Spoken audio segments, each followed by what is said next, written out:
Më pëlqen gjithmonë kur dëgjoj skenare, filma, aktrim, lojtar, gvalltar, këngëtar. Na i ditë na dali dhe ndonjë UFO do zbresi të bëj rolin e UFO-s. Tani të merrem me seriozitetin e duhur dhe të harrojmë atë që ne gjithmonë e perceptojmë që zoti Rama është i kërcënuar apo ka frikë nga agentët e BKH-s, sepse të jemi realist, BKH-ja është një pjedhe Parti Socialiste, sepse në programin politik Parti Socialiste, ata kishin menduar që të ndryshonin policinë gjyqësore duke e vendosur si një polici byroja kombëtare e hetimit. Ai drafti Tahirit nuk u bë avokat për hir të vërtetës. Jo, më dëgjoj mua, e kuptova çfarë duhet të thosh ti. Po një sekond, mjafton thjesht imagjinata dhe mjafton thjesht shpreha e imagjinatës. Tani, a do realizohet apo jo imagjinata? Të them vërtetën u realizuar, sepse më thuaj mua ti në një vend kur ty të kapen nga njerëzit e tu që ti ke bërë një reformë të famshme, këto mashtrime me radhë që popullit ja fën nga mes deri në darkë. BKH-ja është një strukturë që ti e ke normuar me ligj dhe ti e ke themeluar, e kupton? Dhe tani vjen ti dhe na dalësh dhe na bësh viktimën, sigurisht që ngjit, e kupton, tek opinioni publik thot njerëz thonë na edhe kryeministri shkuan ata. Qa thonin, ata nuk janë të kryeministrit, ai ka të pavarur aty, punojnë ata, sikur ata tani nga mëngjes deri në darkë punojnë këtu në Shqipëri dhe nga darka të nesmen janë jashtë shtetit, dhe nuk jetojnë në Shqipëri, nuk kanë bot kontakti këtu, e kupton. Me njerëz janë edhe ata vëlla, edhe prokurori, edhe gjyqtari, edhe OPG-ja, edhe sekretari këtu në Shqipëri jetojnë. Por për shkak se ne japim atyre, një pjesë shoqëri i japin sikur janë bota, kështu ndriçimi, shpëtimtarët e fëmijëve tan, mendojnë sikur nuk do të shkojnë tek Rama. Shiko, Rama e përcolli mesazhin shumë qartë, që do të thotë, zotëri, mua më erdhën, po erdhën për diçka tjetër jo për mua. Kujdes. Po edhe tek ai kanë shkuar. Po ai thjesht nuk e ka kuptuar. Tani lindi dy pyetje.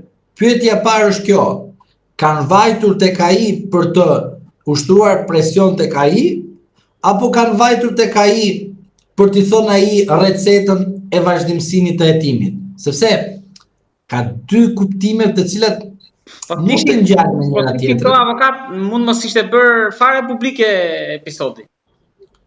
Po jo, sepse Rama investon që të luaj lojë. Dhe lojën e tij e luan shumë mirë. Aktron dhe në aktrimin e tij gjithmonë del viktim. E mba mend ti rastin e Ballukut, që thash Rama do dali viktim nga gjykata kushtetuese. Doli viktim. Pra, edhe gjykata kushtetuese ja pranoi që të shqyrtojë në themel, edhe ja pezulloi GKK-s vendimin. Pra, Rama doli viktim në dy këto aspekte. Të gjithë thonin, jo, nuk duhet, sepse duhet ta pezulloj, jo kështu, jo ashtu, nuk pezullohet. Por Rama doli viktim. Dhe te kjo ngjarje, Rama do të dalë në sy të popullit viktim. Pse? Sepse, kujdes këtu kur është skenari i bukur, i fort, pra të kam thënë, i rrezikshëm, dhe fjalia rrezikshmëri ta kam vendosur në shumë vala. Pse? Sepse Spaku dhe GKK-ja në këto momente janë pjesë e statistikës. Tani lind pyetja, të moralshëm apo të pamoralshëm? Se di këtë gjë, do të shkojmë. Pse? Sepse skenari zotëri u realizua me sukses. Kush ka qenë skenari? Të parin, godit Sali Berishën. I dyti, godit Ilir Metën.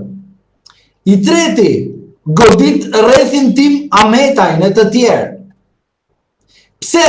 Se në perceptimin publik duhet thuhet, pa qa thot këma, qa në këtë budalliq që thot këma. Ati ti kanë shkuar aty i kanë bërë namin. Se një popull i thjeshtë, se di ligji, se di këto gjëra, sigurisht që do të bëhet një konflikt, a kupton? Sepse konflikti nuk kupton atë që ne themi ndarjen e pushteteve, e kupton pushtetet ndahet. S'mund marrun një kështu dhe të shkoj tani them jam polic, futëm ku ndo qefi. Ore ka rregulla. Por Rama këtë e përdor që të tregoj tek njerëzit, kanë ardhe tek mua, mos ma shtrojeni. E kuptove? Pra, ti duhet kuptosh këtë gjë. Erdhën për të Balluku, vuri gjykatën kushtetuese përpara. Erdhën për te Rama, se te Rama kanë shkuar, le të thotë që te Rama, e kupton, për te Loja, i futi gardën përpara. A u bo objekt bisede, pra një popull i thjeshtë do të shikoj deklarimin e BKH-s dhe SPAK-ut dhe po çfarë thën këtare. Këtu e kanë shkuar vëlla maroj puna që thotë, çfarë thot ky? Ai vetë ky. Ora te Rama kanë shkuar ata, ma çfarë thot? Ku ka Rama atë? Pra, e kisha fjalën më shumë për ta vënë theksin tek ajo që ju thatë që i nxori gardën përpara. Tani këtu kemi përplasje institucione. Pjesë e lojës. Pra pjesë e lojës është edhe përplasje institucionale. Ndoshta pjesë e lojës. Një gjë mua, është pjesë e lojës. Pse? Sepse Rama është në momentin kulmin më të mirë për veten e tij. Çfarë?